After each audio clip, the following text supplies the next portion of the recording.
guys, how are you? E aí, galera, como é que vocês estão? Espero que esteja todo mundo bem. A gente tem aí o advento de outro decreto. A gente já está acostumado com a realidade remota, mas espero que esteja todo mundo se cuidando. So, let's start our class. Vamos começar a nossa aula, guys. Trouxe aqui o checklist. Vamos dar uma olhada no que a gente vai ter tanto nessa aula. Primeira coisa, a gente vai fazer uma review. Vamos dar uma revisada no que a gente já viu. E aí a gente vai associar essa review, tudo que a gente já viu, com a Unit 2, Science and the World, que é a unidade que a gente está estudando. Em seguida, eu vou apresentar para vocês o assunto de grammar que a gente vai estudar nessa unidade, que é o Present Perfect. Nós vamos ver as estruturas, quando é que a gente usa e tudo mais. Number 4, Examples. Vou mostrar para vocês alguns exemplos desse Present Perfect. E por último, eu vou dizer para vocês o que vocês vão fazer em casa, o homework de vocês. Dito isto, let's go to our review. A gente já fez, quer dizer, vocês fizeram, tenho certeza que todo mundo fez a conclusão da leitura do texto de vocês, alright? E pedi para que vocês fizessem uma pesquisa sobre os cientistas famosos e as invenções deles, não foi? Pois muito bem. Galera, eu trouxe aqui alguns exemplos das pesquisas de vocês, inclusive parabéns, congratulations, adorei as respostas de vocês. Vocês pesquisaram mesmo, tanto os alunos do terceiro ano A quanto do terceiro ano B. Adorei, muitos cientistas que eu nem conhecia, então adorei o empenho de vocês. Então vamos lá, eu trouxe aqui o exemplo da Ana Luísa, do terceiro ano A. Ela pesquisou sobre o Albert Einstein. Vou ler o textinho dela aqui rapidinho para vocês. The scientist I have researched about is Albert Einstein. He was born in Germany in 1879. He has discovered the theory of special relativity. Então, eu pedi para vocês pesquisarem sobre o cientista, onde que ele nasceu, o ano e o que foi que ele descobriu. Muito bem. Nessa pesquisa, a gente tem a estrutura, eu introduzi para vocês a estrutura do Present Perfect, aqui no I have researched. E também no he has discovered. Muito bem, Ana Luísa. Let's go to the example of the students from the class B. Vamos lá para o exemplo que eu trouxe da turma B, que foi a Hailene. Hailene, let me read your text. Deixa eu ler o teu texto aqui rapidinho, Hailene. The scientist I have researched about is Marie Curie. Ela é francesa. She was born in Warsaw in 1867. She has discovered the radium and the polonium. Muito bem. Então aqui a gente tem de novo a estrutura I have researched e she has discovered. Muito bem. Eu pedi para que vocês fizessem esse texto justamente para introduzir a estrutura do Present Perfect para vocês. Então, foi isso que vocês fizeram para mim. You have researched about scientists. Vocês pesquisaram sobre cientistas para mim. E então, por que eu estou usando o Present Perfect, teacher? Vamos já ver. O Present Perfect, ele equivale de vez em quando ao pretérito perfeito composto daqui do português. É como se a gente falasse, eu tenho feito isso, eu tenho dito aquilo, e por aí vai. Só que a dificuldade dele é que nem sempre ele vai equivaler a esse pretérito perfeito composto. Às vezes a tradução dele fica como se fosse o simple past, como se fosse no passado. Mas a gente vai já ver isso. A gente tem, no present perfect, a gente já viu que tem vários auxiliares no inglês, né? A gente tem o do, tem vários auxiliares que vocês já estudaram. O auxiliar do present perfect é o to have, é o verbo to have, ele vai funcionar como auxiliar. E a gente usa o present perfect para falar de um passado que tem ainda alguma relação com o presente, uma coisa que iniciou no passado, mas ainda influencia o meu presente. A structure do present perfect é essa aqui que eu mostrei para vocês, é o que eu trouxe aqui. É o sujeito, mais o auxiliary verb, que é o to have, que pode vir com have ou has, vai depender do sujeito e do pronome, a gente vai já ver isso. E a gente vai usar o particípio dos verbos e mais o complemento da frase. Então vamos lá. Teacher, como é que eu vou saber quando que eu vou usar o have ou has? Tá aqui. Os pronomes vocês já conhecem todos. I, you, he, she, it, we, they and you. Ele só vai mudar, o have só vai mudar a estruturinha dele normal com o he, she, it. O he, she, it são os três pronomes antipáticos. Tudo com eles vai mudar. Então, pro restante dos pronomes eu vou usar o to have normal. Na verdade, sem o to, né? Porque ele não tá no infinitivo, ele é um auxiliar. só have. E para o he, she, it, eu vou usar has. E eu trouxe para vocês também a forma compactada, a forma reduzida disso, que vocês podem ver aí na linguagem informal, na internet e etc. Muito bem, dito isto, descobrimos quando é que eu uso have, quando é que eu uso has. Agora vamos para essa história de participle e o particípio teacher. A gente já viu que os verbos em English, eles têm uma regra meio que geral para o passado deles, que é colocar o ed, né? O passado simples. Então eu trouxe essa tabelinha para vocês, que tem os verbos irregulares. A regra geral é com o ed no final, e para os verbos regulares, que seguem essa regra geral, o particípio deles vai ser a mesma coisa do simple past, né? O particípio vai ser a mesma coisa do passado simples. Só que para os irregular verbs, os verbos irregulares, a gente vai usar o particípio deles e o particípio deles vai ser um pouquinho diferente. Até porque o passado simples deles também são diferentes. Então, eu trouxe essa tabelinha aqui pra gente dar uma olhada. A gente tem o verbo to eat, que é comer. No passado simples, ele vai ser ate. E no particípio, ele vai ser eaten. O go, passado went, particípio gone. O see, passado simples só, particípio seen. E por aí vai. Vocês podem encontrar essa tabelinha bem mais ampliada e bem mais completa no livro de vocês. Daqui a pouquinho eu digo a página, que inclusive faz parte do homework de vocês. Então, crianças, continuando, trouxe aqui exemplos para vocês. O primeiro exemplo diz assim, ó, I have just done my homework. A gente pode usar o present perfect também em situações que a gente acabou de fazer alguma coisa. Então, tem aí, eu trouxe a forma reduzida também do I have, que é I've. Então, I've just done my homework. Acabei de fazer meu dever de casa. Por isso que ele é um pouquinho complicado de associar, porque não é uma estrutura que temos em si no português. A gente às vezes pode traduzir como pretérito composto, pretérito perfeito composto. Por isso que é um pouquinho, ele demanda um pouco mais de prática realmente. Mas é só manter em mente que ele tem, o sentido geral dele é algo que começou no passado, mas tem a ver com o presente. Quer ver? O segundo exemplo a gente tem assim, ó. She has lived in Teresina for 3 years. Ela tem morado em Teresina, ela mora em Teresina por 3 anos. Ela começou a morar em Teresina 3 anos atrás e ela continua morando. Então, tem a ver ainda com o presente, né?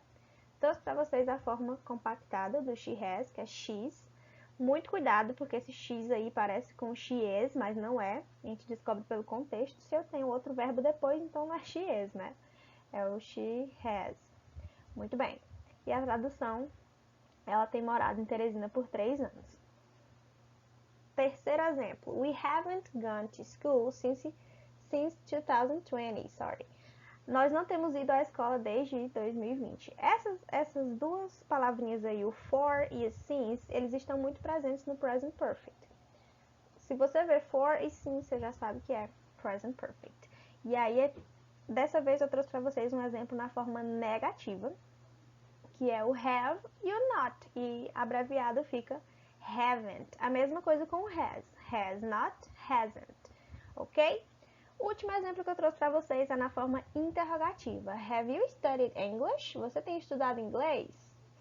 Muito bem, espero que tenha dado para vocês darem uma fixada e espero que tenha dado para esclarecer um pouco sobre o Present Perfect. Ele demanda bastante prática porque realmente não é uma estrutura que a gente tenha em si em português, ok?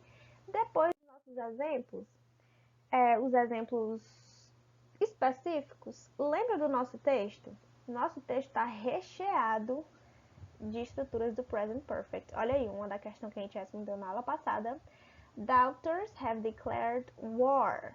Have declared. Tá bem aí o nosso Present Perfect. E lá embaixo a gente tem, ó, Science doubt itself has become a pop culture meme. Outro exemplo aí. A dificuldade realmente para essa estrutura, students, é lembrar o particípio de todos os verbos, né? Então, infelizmente não tem outra maneira. A gente tem que decorar mesmo, porque a listinha dos verbos irregulares seguem as próprias regras, né? Então a gente tem que decorar a exceção para saber quando é que eu vou usar a regra comum. Então vamos lá. Agora sim, vou explicar para vocês a tarefa de casa de vocês. Vocês têm duas tarefas. A primeira delas é ler a tabela dos verbos irregulares, o particípio deles. A gente tem que dar uma olhada neles para poder memorizar estas estruturas, né? Então, vocês vão abrir o book de vocês, esse bookzinho aqui, ó, que vocês estão acostumados a usar, o Learn and Share in English, especificamente na página 151, 151. A gente tem essa tabelinha aqui, ó, e vocês vão dar uma olhada nela pra mim, pra gente dar uma memorizada nos verbos no particípio, no passado particípio. E por último, vocês vão responder pra mim as questões 1, 2, 3 and 4 do caderno de atividades de vocês. Só que antes de vocês irem para essas questões, eu vou dar uma explicada, porque tem muitas questões que estão todas em inglês, e aí é melhor eu dar uma guiada em vocês para vocês poderem responder direitinho, ok? Question 1. What is the main idea of the text? Eu sei que vocês já leram o texto, já teve até gente que me mandou a resposta dessa questão. As respostas estão em português, mas mesmo assim vou dar uma explicada. Vocês vão ler o texto, quer dizer, vocês já leram, né? Se precisar, releiam e vocês vão me dizer qual a ideia principal desse texto. Já dá para tirar do título, né? A gente viu na aula passada. Letra A, explicar como a ciência funciona. Letra B, explicar o método científico. Letra C, discutir sobre o filme Interestelar. A gente já sabe que esse é o distrator, né? Letra D, expor as dúvidas dos cientistas. E letra E, discutir sobre a descrença na ciência. Façam as apostas de vocês aí. Question 2. A gente já fez ela, mas vocês, por favor, refaçam e me mandem também, tá? The word doubters, first paragraph, line 7, could be replaced by. A palavra doubters, a gente usou da técnica de prediction, pode ser substituída por. Letra A, people who believe in science, pessoas que acreditam na ciência. Letra B, people who don't believe in science, pessoas que não acreditam na ciência. Letra C, people who believe in technology, pessoas que acreditam na tecnologia. Letra D, the researchers, os pesquisadores. E letra E, the scientists. E aí, quem não lembra pode voltar na nossa aula passada, ok? Question 3, a gente tem assim, ó, the title of the text suggests that it discusses the fact that even reasonable people doubt science. O título do texto sugere que ele vai discutir o fato de que até pessoas racionais, pessoas inteligentes, duvidam da ciência. E é aqui que eu quero que vocês façam. Mark the alternative that does not contain one of the possible reasons for that, according to the text. Vocês têm que marcar a alternativa que não contém uma das possíveis razões para que isso aconteça, para que as pessoas duvidem da ciência, de acordo com o texto. Vocês vão marcar a alternativa que não é um motivo pelos quais as pessoas duvidam da ciência. Letra A. Our beliefs are motivated by emotions. As nossas emoções são motivadas, quer dizer, as nossas crenças são motivadas por nossas emoções, desculpa. Letter B. People live in a filter bubble. As pessoas vivem numa bolinha lá, a bolinha que a gente viu no texto, né? Letra C. People trust their interpretations. As pessoas confiam mais nas interpretações dela. Letra D. NASA is fake. E letter E. A NASA é falsa, né? E letter E. Internet make it easy to doubt. A internet facilita essa dúvida. E aí? Façam suas apostas. E por último, a gente tem a question 4. As you read in the grammar section, we use the past participle of the verbs for present perfect. Como a gente viu lá na grammar section, na explicação da gramática, tanto aí no caderno de atividade de vocês, quanto aqui na minha aula, a gente usa o particípio dos verbos for present perfect, né? Então, o que eu quero que vocês me digam agora?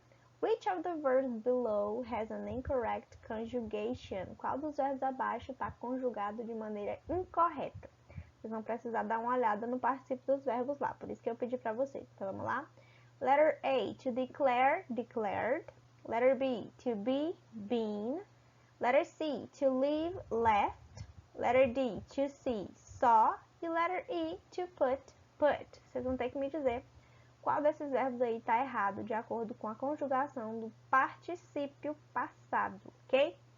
Dito isto, kids, crianças, bebês, eu já expliquei para vocês o homework todinho. Agora a tarefa de vocês é daí. Vocês vão ter que fazer o quê? Vocês vão responder isso para mim no caderno de vocês. Vocês vão anotar só as respostas. Por exemplo, question 1, você anota a resposta letter A e o que tem na alternativa letter A.